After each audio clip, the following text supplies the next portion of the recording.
Olá, amigos e amigas do canal Universo Numérico.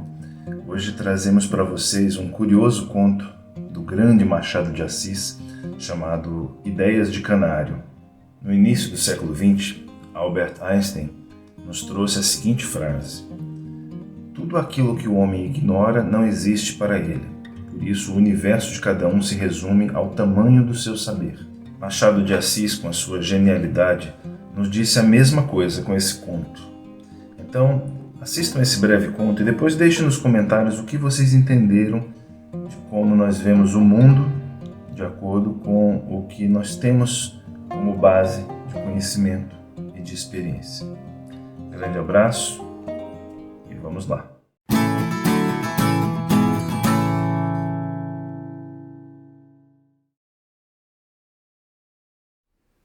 Ideias do Canário. Machado de Assis.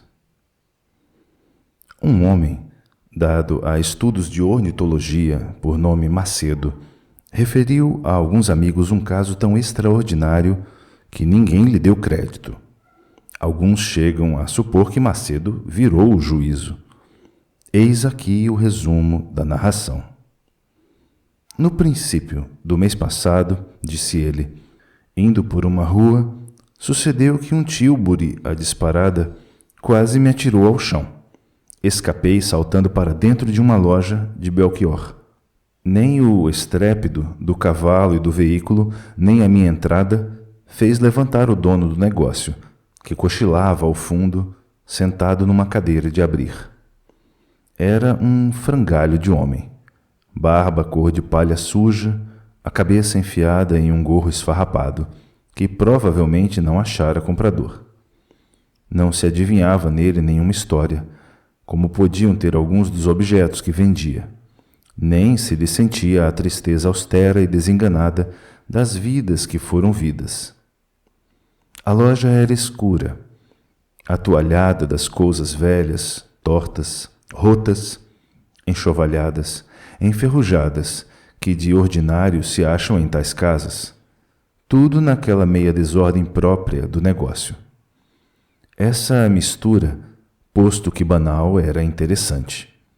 Panelas sem tampa, tampas sem panelas, botões, sapatos, fechaduras, uma saia preta, chapéus de palha e de pelo, caixilhos, binóculos, meias casacas, um florete, um cão empalhado, um par de chinelas, luvas, vasos sem nome, dragonas, uma bolsa de veludo, 2 cabides, um bodoque, um termômetro, cadeiras, um retrato litografado pelo finado Sisson, um gamão, 2 máscaras de arame para o carnaval que há de vir. Tudo isso e o mais que não vi ou não me ficou na memória enchia a loja nas imediações da porta, encostado, pendurado ou exposto em caixas de vidro, igualmente velhas. Lá para dentro havia outras coisas, mais e muitas e do mesmo aspecto, dominando os objetos grandes, cômodas, cadeiras, camas, uns por cima dos outros, perdidos na escuridão. Ia a sair quando vi uma gaiola pendurada na porta, tão velha como o resto, para ter o mesmo aspecto da desolação geral. Faltava-lhe estar vazia. Não estava vazia. Dentro pulava um canário. A cor, a animação e a graça do passarinho davam àquele amontoado de destroços uma nota de vida e de mocidade. Era o último passageiro de algum naufrágio que ali foi parar íntegro e alegre como dantes.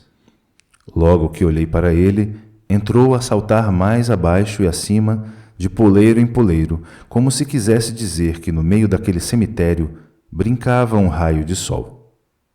Não atribuo essa imagem ao canário, senão porque falo a gente retórica. Em verdade, ele não pensou em cemitério nem sol, segundo me disse depois. Eu, de envolta com o prazer que me trouxe aquela vista, senti-me indignado do destino do pássaro e murmurei baixinho palavras de azedume. Quem seria o dono execrável desse bichinho, que teve ânimo de se desfazer dele por alguns pares de níqueis. Ou que mão indiferente, não querendo guardar esse companheiro de dono defunto, o deu de graça a algum pequeno que o vendeu para ir jogar uma quiniela. E o canário, quedando-se em cima do poleiro, trilou isto: quem quer que sejas tu, certamente não estás em teu juízo. Não tive dono execrável, nem fui dado a nenhum menino que me vendesse. São imaginações de pessoa doente. Vai te curar, amigo. Como? Interrompi eu, sem ter tempo de ficar espantado. Então o teu dono não te vendeu a esta casa? Não foi a miséria ou a ociosidade que te trouxe a este cemitério como um raio de sol? Não sei que seja sol nem cemitério. Se os canários que tem visto usam do primeiro desses nomes, tanto melhor, porque é bonito. Mas estou que confundes. Perdão, mas tu não vieste aqui à toa, sem ninguém, salvo se o teu dono foi sempre aquele homem que ali está sentado? Que dono? Esse homem que está aí é meu criado. Dá-me água e comida todos os dias, com tal regularidade que eu, se devesse pagar-lhe os serviços, não seria com pouco. Mas os canários não pagam criados. Em verdade, se o mundo é propriedade dos canários, seria extravagante que eles pagassem o que está no mundo. Pasmado das respostas, não sabia que mais admirar, se a linguagem, se as ideias. A linguagem, posto me entrasse pelo ouvido como de gente, saía do bicho em trilos engraçados. Olhei em volta de mim para verificar se estava acordado. A rua era a mesma, a loja era a mesma loja escura, triste e úmida. O canário, movendo a um lado e outro, esperava que eu lhe falasse. Perguntei-lhe, então, se tinha saudades do espaço azul e infinito. Mas, caro homem, trilou o canário, que quer dizer espaço azul e infinito? Mas, perdão, que pensas deste mundo? Que coisa é o mundo? O mundo, redarguiu o canário com certo ar de professor, o mundo é uma loja de Belchior, com uma pequena gaiola de taquara, quadrilonga, pendente de um prego. O canário é senhor da gaiola que habita e da loja que o cerca. Fora daí, tudo é ilusão e mentira. Nisto acordou o velho e veio a mim arrastando os pés. Perguntou-me se queria comprar o canário. Indaguei se o adquirira, como o resto dos objetos que vendia, e soube que sim, que o comprara a um barbeiro, acompanhado de uma coleção de navalhas. As navalhas estão em muito bom uso, concluiu ele. Quero só o canário. Paguei-lhe o preço.